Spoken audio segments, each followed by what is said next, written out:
Welcome to 8th grade STAR study session 7-minute mastery series. This one might be a little long, so let's get started early. After the failures of the Articles of Confederation, representatives from the states convened for the Constitutional Convention to write a new constitution for the country. That's in 1787. Remember the Articles of Confederation? Strong state governments, weak federal government. So that's why we had to try this all over again. James Madison was the main author of the original document. It was called the Virginia Plan and eventually became the U.S. Constitution. This new constitution created a bicameral legislature with two houses, the Senate and the House of Representatives. Think of it this way: a bicycle has two wheels, a bicameral legislature has two different groups. The fight for power. So during this constitutional convention, you had two main groups that were kind of fighting against each other. Eventually, this led to the eventual growing of two political parties. But you have the Federalists and the Anti-Federalists. They're at a standoff during the Constitutional Convention. Federalists, as the name would imply, wanted a strong national or federal government. They believed a strong national federal government was important. They ratified the country in part because they felt like the central federal government should take on the debts and grow a large federal economy, take on the debts from the Revolutionary War. Some of these men were Hamilton, Washington, and John Adams. Now you have the anti-federalists who opposed a strong federal government. They preferred more state rights and state and individual powers. These were men like Jefferson, Patrick Henry, Samuel Adams, and George Mason. You might want to pause that and look over that little chart there too. Here we go. Great compromises. Anti-federalists weren't pleased with much of the Constitution and the power given to the national government. A compromise was reached in which the first 10 amendments to the Constitution were ratified, and they were called the Bill of Rights. We'll talk about those in a minute. Small states felt they wouldn't be represented fairly in Congress, while larger states didn't want to be underrepresented either.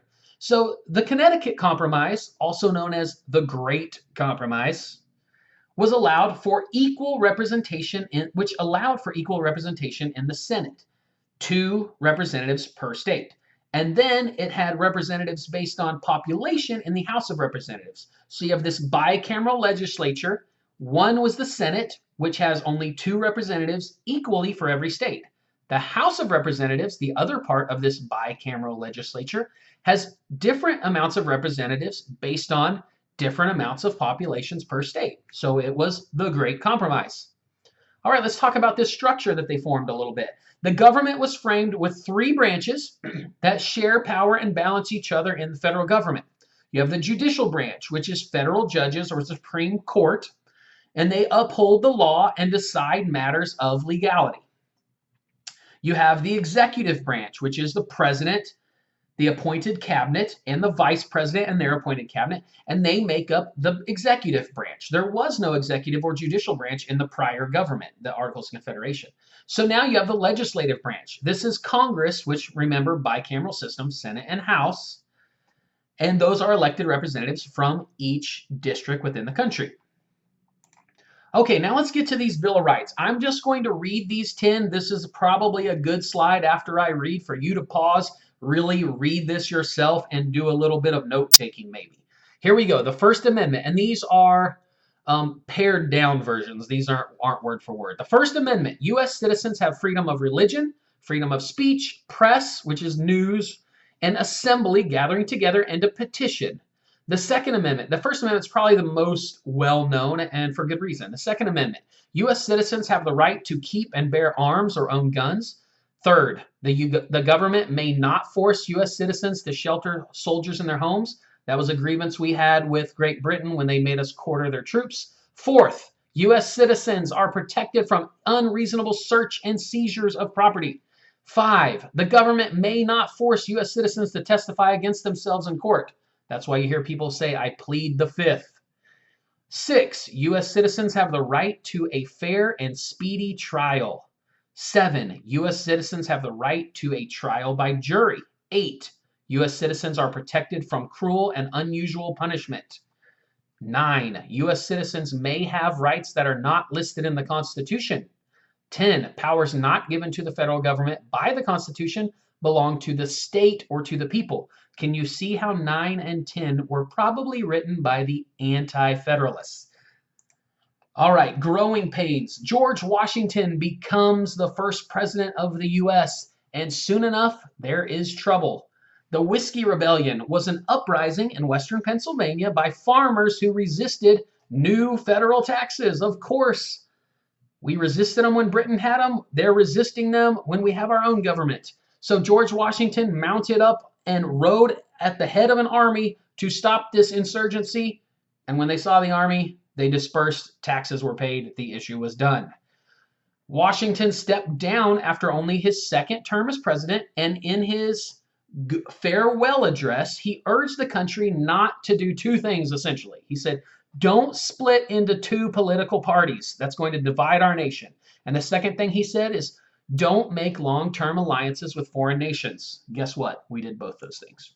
Here we go. Again, you might want to take some notes here.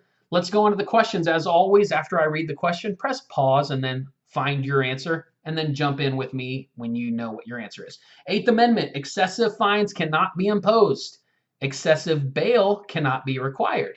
And blank. Which sentence completes this diagram? Press pause. Here's your answer.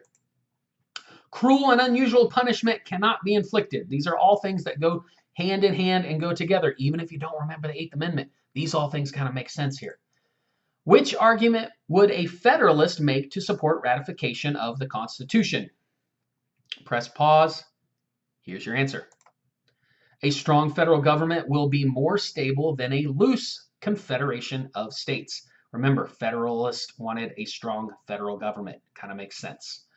Passing laws to aid a religious institution, requiring individuals to attend religious services, punishing individuals for their religious beliefs, levying taxes to support religious institutions. Which amendment prohibits federal and state governments from carrying out these actions? Press pause. Here's your answer.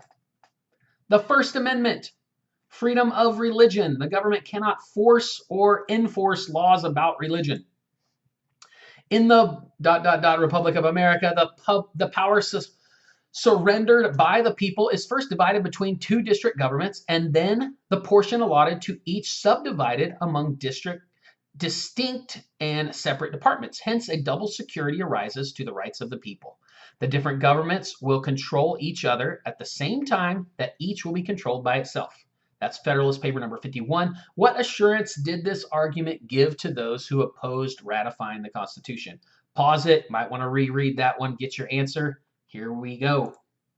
The rights of citizens would be better protected by both federal and state levels of government. All right, thanks for joining me. I know that was a long one, a lot of information there. You might want to reread that one, might want to pause, take some notes, look through your packet. Make sure you're confident with these. Don't just watch a video and move on. Learn. If you have any other questions, keep watching more videos, take some more notes, let me know.